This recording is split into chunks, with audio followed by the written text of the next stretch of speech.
There's some Christmas specials that have continued to stand the test of time and remain favorites. How the Grinch Stole Christmas and A Charlie Brown Christmas are certainly the top ones for me.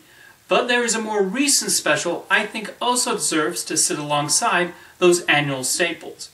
Prep and Landing was a special created by Walt Disney Animation, and while it's not the first time we've seen a modern take on the North Pole and its operations, it still managed to present a neat spin and pack a lot of story into its 22 minutes.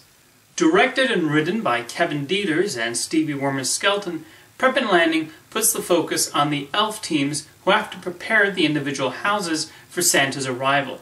They do so well in establishing what the elves do, and in particular the main character, Wayne. They take those familiar Santa elements and create so many neat visual ideas with them.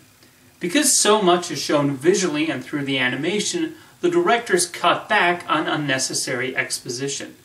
Wayne's eventual disillusionment with Christmas is shown perfectly via the opening montage and the scene where he tries to hide his disappointment and not getting a major promotion. And this is all before the first commercial break. The pacing should be commended too, as Prep and Landing moves at a decent clip without feeling like the story is being rushed. The partnership that forms between Wayne and Lanny is nicely handled. Lanny's goofiness and enthusiasm works well in contrast to what Wayne is going through in the special. However, the directors are smart to not have Wayne be too mean to Lanny, thus removing any sympathy we may have for him. It would have been so easy to write the forced scene where Wayne shouts at Lanny and says something horrible, so I'm glad the special avoids that sort of conflict.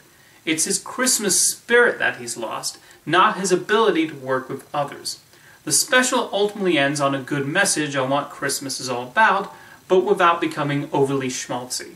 Meanwhile, Prep and Landing packs a lot of great laughs in, courtesy of both the voice acting and animation. McGee, the command center elf, is hilariously voiced by Sarah Chalk, with the animators also doing a great job of showing the stress of her job. The various codes and call signs also work and don't require a glossary to understand. When you hear McGee say figgy pudding, you know exactly what this signifies. And yes, there are a number of Christmas puns, and they are glorious. The designers and background artists did a beautiful job of portraying the settings, especially the North Pole, and the action scenes are directed with the proper energy and excitement. Walt Disney Animation has not normally been tasked with making television specials, and while this probably had a lower budget than their features, the quality remains the same on the animation front, so kudos to the producers on that one. Prep and Landing ended up being quite the successful special, airing 3 times on ABC in the weeks leading up to Christmas, and doing really well in the ratings. It later went on to win the Annie Award for Best Animated Television Production and the Emmy Award for Outstanding Animated Program, among other prizes, all richly deserved. Not surprisingly, ABC commissioned a sequel. 2 years later, Prep and Landing Naughty vs. Nice aired. This one took the approach of giving attention to the elves responsible for the coal given to naughty children. This further allows the special to tackle a sibling rivalry between Wayne and his brother Noel and how they differ. The directors open up the world a bit more as we see what goes on at the North Pole during the rest of the year. Plus, they use the opportunity to show how the naughty and nice lists are compiled.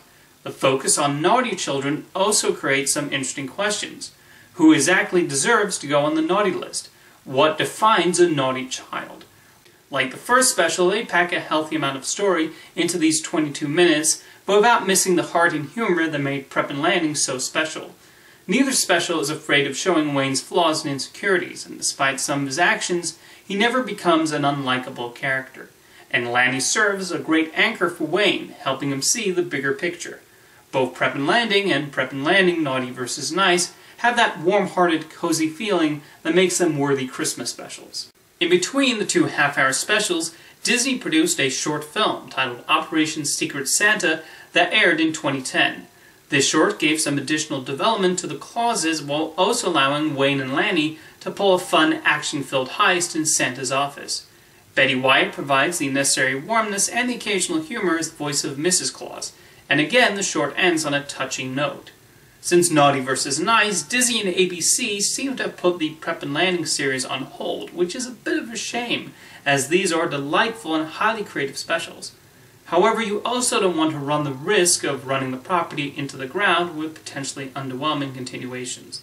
The specials they did make, though, definitely deserve to join the ranks of beloved holiday classics with their charm, wit, and wonderful animation and characters. Thank you to Kevin Dieters, Stevie wermers-skelton, producer Dorothy McKim, producer Michael Giacchino, the voice actors, and the incredibly talented team of artists and animators at Walt Disney Animation Studios for putting together these excellent animated specials. Have a happy holidays, and I'll see you next time.